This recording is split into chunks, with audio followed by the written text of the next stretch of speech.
Hola, saludos para todos. Mi nombre es Williams Alcalá y les saludo desde Brisbane, Australia. Y para mí es un placer poder compartir algo del mensaje de la predicación del Evangelio con ustedes. Quisiera en esta oportunidad hablar acerca de dos preguntas que están en la Biblia que suenan muy parecidas, pero que en verdad son diferentes. Vamos a leer estas preguntas y ustedes se van a dar cuenta de lo que quiero decir. Preguntas que suenan muy parecidas, pareciera que están preguntando por una misma cosa, pero en verdad son diferentes a causa de el motivo, la intención con la cual se está preguntando. La primera de ellas la encontramos en el Evangelio según Lucas, capítulo 18, y leemos allí desde el versículo 18. Un hombre principal le preguntó diciendo: Maestro bueno, esta es la pregunta, ¿qué haré para heredar la vida eterna? ¿Qué haré para heredar la vida eterna? La otra pregunta está en el libro de los Hechos de los Apóstoles, en el capítulo 16, y la pregunta la tenemos en el versículo 30. Dice Hechos 16 y 30, dice: y sacándolos les dijo: Señores, ¿qué debo hacer para ser salvo? Ok, a primera vista pareciera que ambas preguntas están tratando de averiguar cuál es la forma de ir al cielo, de ser salvos. De hecho, una vez recuerdo hablando aquí en Brisbane con alguien, me decía que la primera pregunta que hemos leído debería ser la pregunta correcta para la salvación. ¿Qué haré para heredar la vida eterna? Pero para ir directamente al punto principal de lo que quiero decirles hoy, el gran problema es que en la primera pregunta, ¿qué haré para heredar la vida eterna?, la persona que lo está preguntando está implicando que hay algo que podemos nosotros hacer para merecer la vida eterna como algo que yo me he ganado. Recibir la vida eterna como algo a lo cual yo tengo un derecho. Mientras que la segunda pregunta, ¿qué debo hacer para ser salvo?, está implicando que esta persona está perdida. Esta persona entiende que no merece nada de parte de Dios y que necesita ser salvo. Vamos a ver otra vez entonces esto con un poquito más de calma, ¿ok? Fíjense en la primera pregunta. Dice que era un hombre principal. Quiere decir una persona importante. Otros pasajes dicen que era una persona rica, otros lo describen como un joven rico. Y esta persona, al ser de alguien de una buena posición, de respeto dentro de la sociedad de los judíos de aquella época, era admirado por otros. Y en medio de esa sociedad, alcanzar una posición de esa importancia implicaba que tenía el favor de Dios con él para que haya alcanzado esa posición. Y esta persona se acerca al Señor Jesucristo y le dice: Maestro bueno, ¿qué haré para heredar la vida eterna? Si sigue leyendo el resto de la historia, usted va a ver que el Señor Jesucristo lo primero que le dice es preguntarle: ¿por qué me llamas bueno? Tú sabes que ninguno es bueno sino solo Dios. Aquí está algo bien importante para nosotros entender. No puede haber salvación. No se puede llegar al cielo, al perdón de los pecados, sin primero entender que yo soy un pecador. De llegar al convencimiento que yo en mi pecado no soy bueno. Hay uno solo que es bueno y ese es Dios.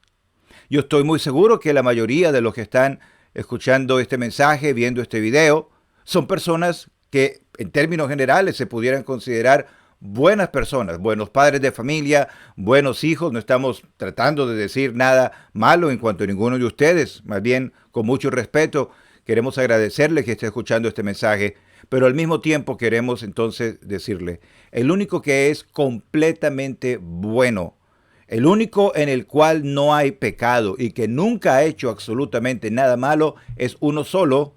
Y aquí dice, ese es Dios. ¿Qué es lo que estaba tratando de hacer el Señor Jesucristo? Que este hombre entendiera, por un lado, que él era un pecador y por otro lado que Jesucristo es Dios manifestado en carne, el único hombre en la tierra que nunca pecó, que nunca hizo absolutamente nada malo. Amigo, nosotros te estamos predicando a Jesucristo, el Hijo de Dios. Y te estamos presentando a Cristo como el Salvador, porque nosotros, pecadores, incluyendo al que le habla, no somos buenos completamente, 100%, como solo Dios lo es. Y por eso nuestro pecado nos aleja de Dios por toda la eternidad. Y es por eso precisamente que como Él ama tanto al pecador, te ama tanto a ti y me ama tanto a mí, que no quiere que nos perdamos eternamente, que no quiere que vayamos a un lugar de condenación. Y por eso Él envió a Jesucristo, su Hijo amado, a morir en la cruz por nosotros, para que nosotros pecadores, al creer en Cristo, al refugiarnos en Él completamente y en nada más y en nadie más, podamos ser salvos. Este hombre de la primera pregunta no entendía esto. Él estaba allí tratando de pretender que él podía heredar la vida eterna. Y este es el segundo punto en cuanto a esta pregunta, porque heredar, como ustedes saben muy bien, quiere decir recibir una herencia. Normalmente padres a hijos o un familiar a otro familiar, pero también pudiera ser una persona que deja parte de su herencia a algún amigo, alguna persona que le ayudó mucho durante su vida, o alguna organización de obra de caridad que ellos piensan que son dignas de recibir esa ayuda. En otras palabras, recibir una herencia implica algo que me pertenece legalmente, sobre lo cual yo tengo un derecho. Hay muchas familias y personas que se pelean por una herencia, si los términos no están claramente establecidos, diciendo yo tengo derecho a una parte de esta herencia, yo tengo derecho a recibir una porción. Pero donde hay un testamento que ha sido escrito con términos claros, entonces no hay ningún problema, porque la persona que no está en el testamento sabe, no tiene ningún derecho de reclamar absolutamente nada. Queridos amigos, este hombre al preguntar ¿qué haré para heredar la vida eterna? Él estaba diciendo, yo tengo que merecer la vida eterna. Yo tengo que hacer algo para yo poder ganarme el favor de Dios. Tengo que como presentarle a Dios algunas obras buenas o hacer alguna cosa maravillosa que Dios tenga que decir, mira este pecador acá, él se merece el cielo porque él es demasiado bueno y ahora yo le voy a dar la vida eterna. Eso es imposible.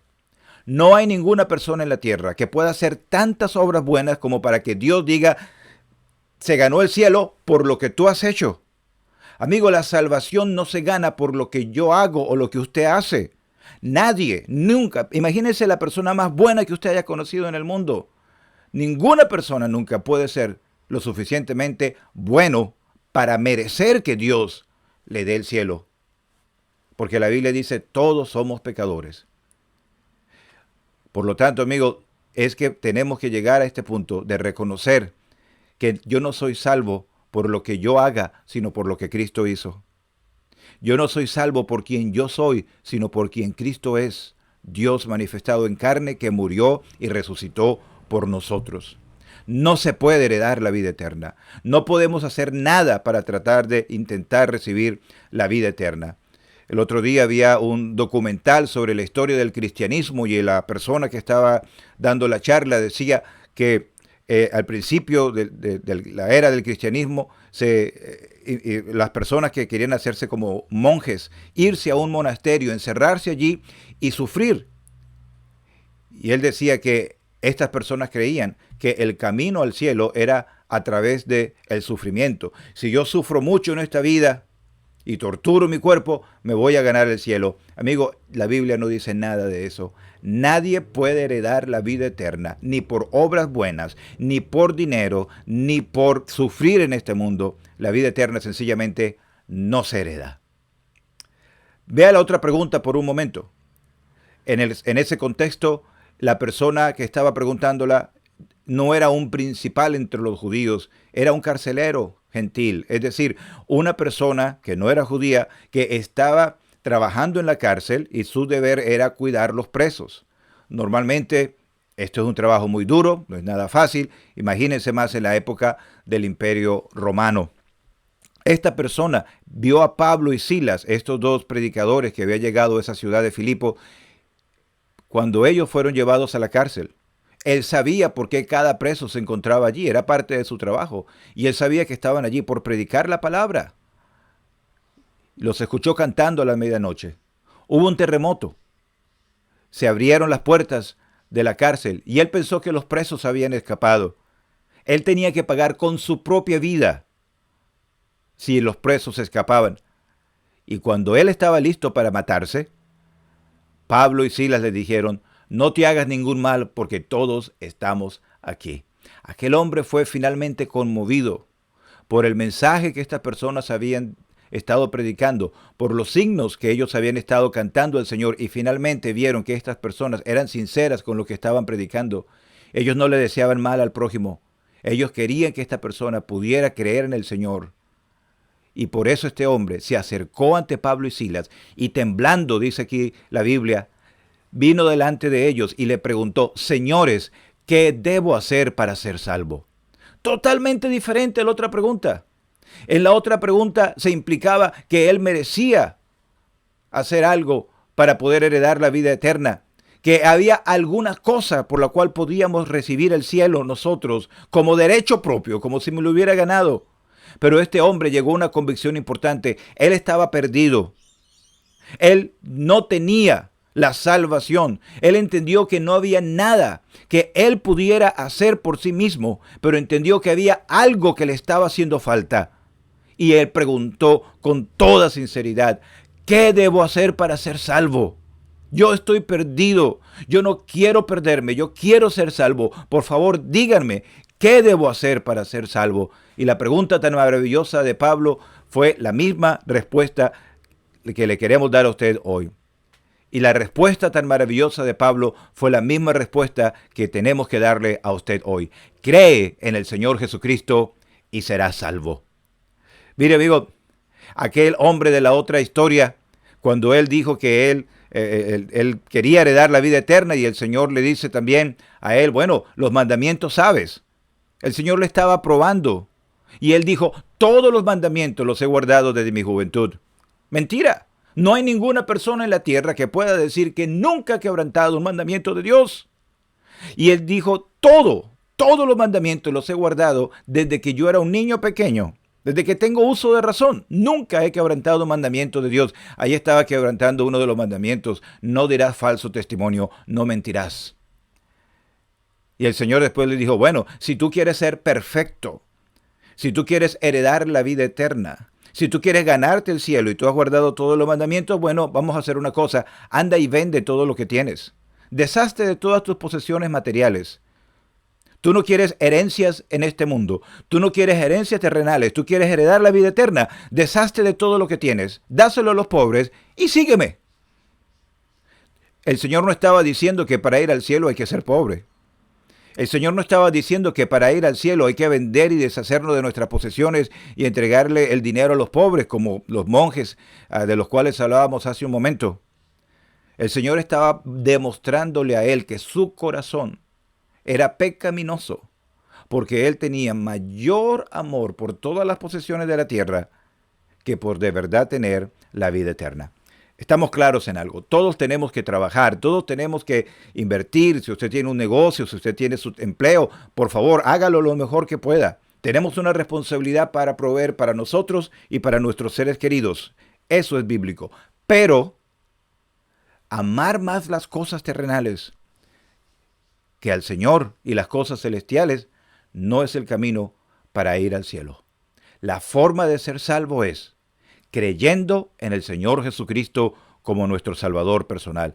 Mire, amigo, este hombre, el carcelero, en el libro de los Hechos, donde estábamos leyendo también, él no tenía ninguna duda en su corazón. Él estaba perdido, no se merecía el cielo, entendía con angustia que no había nada que él podía hacer.